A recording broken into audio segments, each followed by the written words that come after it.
Boa noite a todos, sejam todos bem-vindos ao último dia do aulão. Hoje nós vamos ter as atividades, então vai ser um dia de finalização e práticas para poder absorver, ainda mais todo o conteúdo aprendido até aqui. E eu trouxe 3 práticas, que são as práticas que estão na apostila, e eu vou ler com vocês a primeira prática, que é com base em cima de todo o conhecimento que a gente já obteve. Vamos lá? Prática 1. Sabemos que todas as funções do nosso corpo são desempenhadas a nível celular, levando em consideração o entendimento sobre as reações bioquímicas. Explique as alterações químicas que ocorrem nas situações citadas. Antes de ler as situações listadas, eu vou explicar um pouquinho, sobre o enunciado. Aqui ele está falando sobre a questão das reações químicas, que nós já entendemos que tem uma participação importante das enzimas, que são processos bioquímicos, mas que têm uma propagação fisiológica. Então, esses processos bioquímicos, eles podem gerar, e desempenhar algumas funções do corpo e até patologias, podem estar associadas a diferentes reações químicas, reações que aconteceram de forma inevitável, e que possa trazer algum tipo de prejuízo à saúde. E eu trouxe como primeira situação intolerância alimentar, como por exemplo glúten, a lactose e intolerância alimentar aos carboidratos, que também é um tipo de intolerância que existe.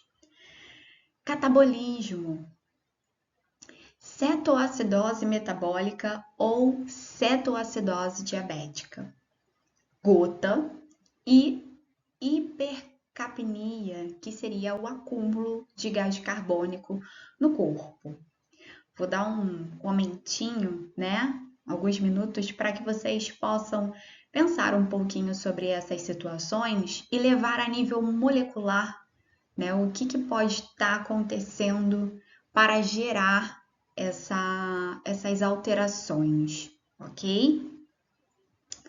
Pensem aí um pouquinho.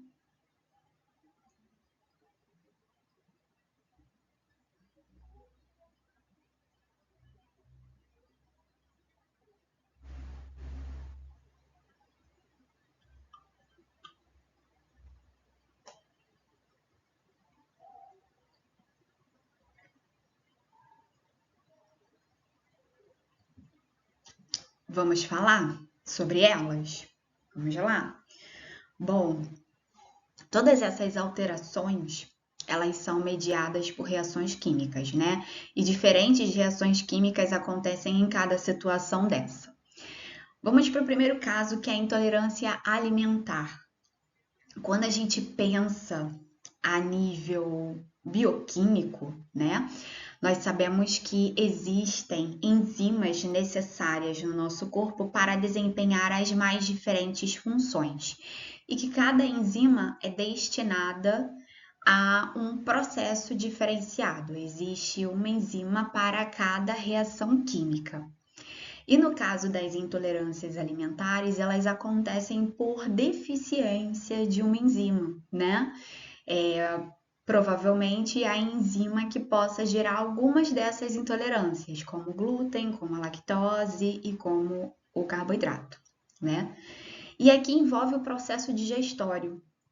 Então, o processo digestório aqui foi o que levou o contato do organismo a esses componentes e por uma alteração biológica, nós não temos a enzima que possa realizar essa reação química. Porque qual seria a reação química? Seria uma reação química de quebra, de degradação desses componentes para que pudesse gerar um produto, que são os componentes parcialmente digeríveis, de forma que possam ser absorvidos pelo organismo. Então, aqui no caso, nós contamos com a ausência de algumas enzimas como a sucralase isomaltase, né? A sucralase isomaltase é uma enzima que tem como objetivo fazer a degradação dos carboidratos. E na ausência dessa enzima, esse processo não acontece e essa pessoa desencadeia uma intolerância alimentar, principalmente à sacarose, né, que é o disacarídeo degradado por essa enzima. Temos também a deficiência da enzima peptidase 4, que é uma enzima responsável pela degradação do glúten. E no caso de uma pessoa que tenha uma alteração biológica na produção dessa enzima, não há reação química de degradação do glúten. E a lactose, que já estamos mais familiarizados, não tem a presença da lactase, que é importante para a quebra dessa lactose, né, fazendo com que ela se forme em monossacarídeo, porque a lactose é um disacarídeo, e possa ser absorvida a nível intestinal, né? Então, são justamente processos químicos, né, relacionados também a deficiências biológicas. E aí a gente tem, né, o estudo da bioquímica sendo importante para reconhecer esse tipo de alteração. Vamos para a próxima? A próxima não se trata de uma patologia, né, porque é um catabolismo, é um estado metabólico. Como vimos, né, no metabolismo, nós estamos tanto em anabolismo, quando é o estado alimentado, quanto também em catabolismo, quando é o estado de fome, né? E esses diferentes estados metabólicos podem ativar vias diferenciadas.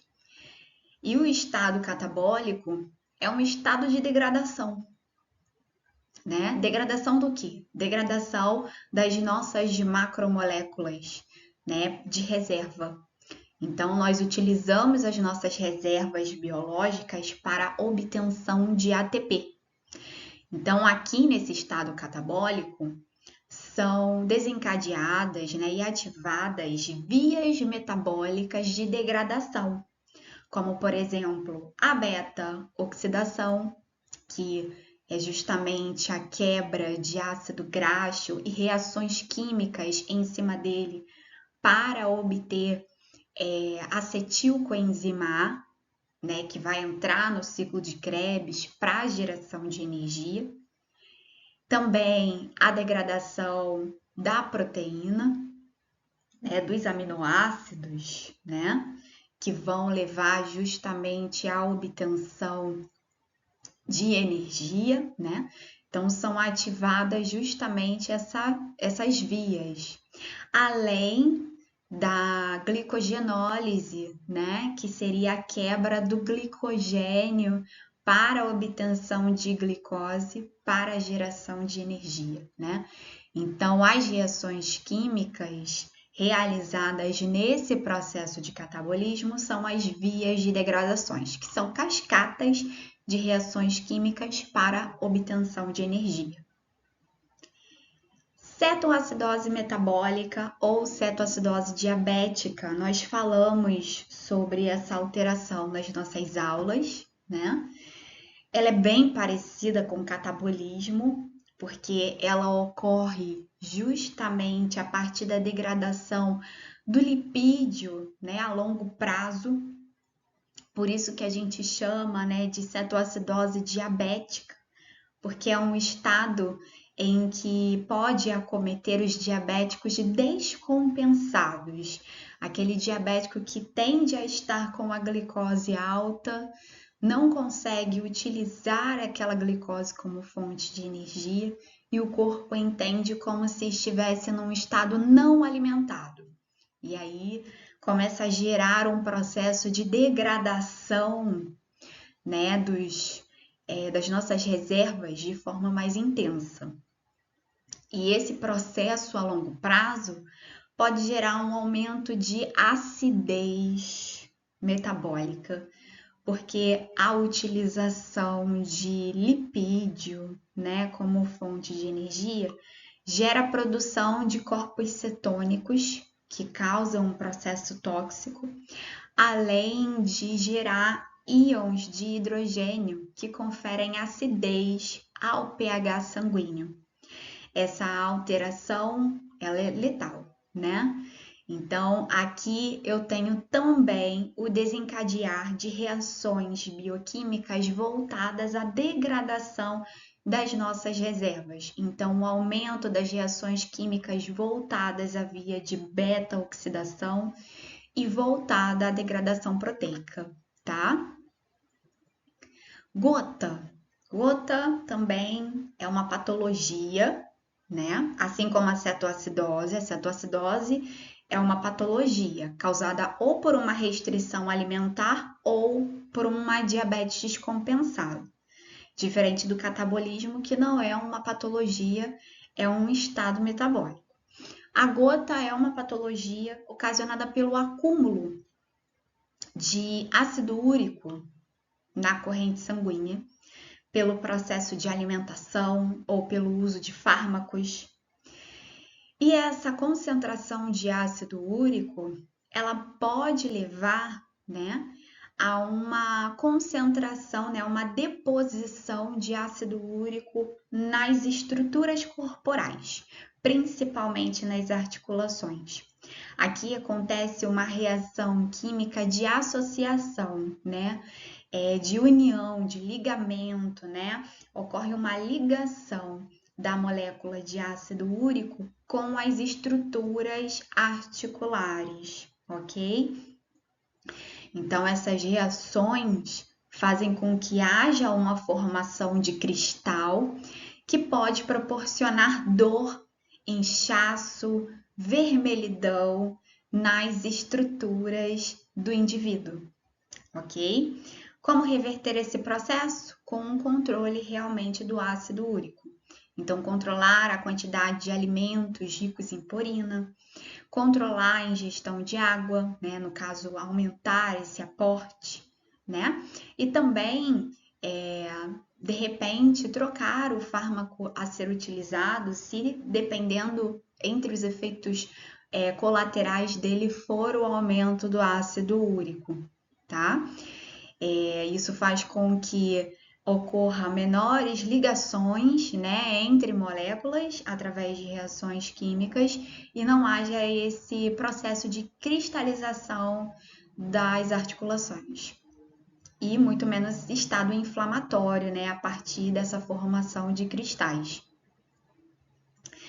Acúmulo de gás carbônico no corpo, né? O acúmulo de gás carbônico no corpo, né? Vamos entender de onde vem esse gás carbônico? Aqui, a questão da reação bioquímica não está no acúmulo do gás carbônico, mas sim na produção desse gás carbônico. Como que acontece essa produção? E isso se trata de metabolismo. Nós já vimos que lá na cadeia respiratória, ou como a gente chama de fosforilação oxidativa, nós temos a produção de elétrons, né, que vão ser utilizadas, a necessidade de oxigênio para a geração de energia, né, e a eliminação de gás carbônico dessa produção. E nós sabemos que todos os nossos órgãos do corpo, eles são dependentes de energia para funcionar.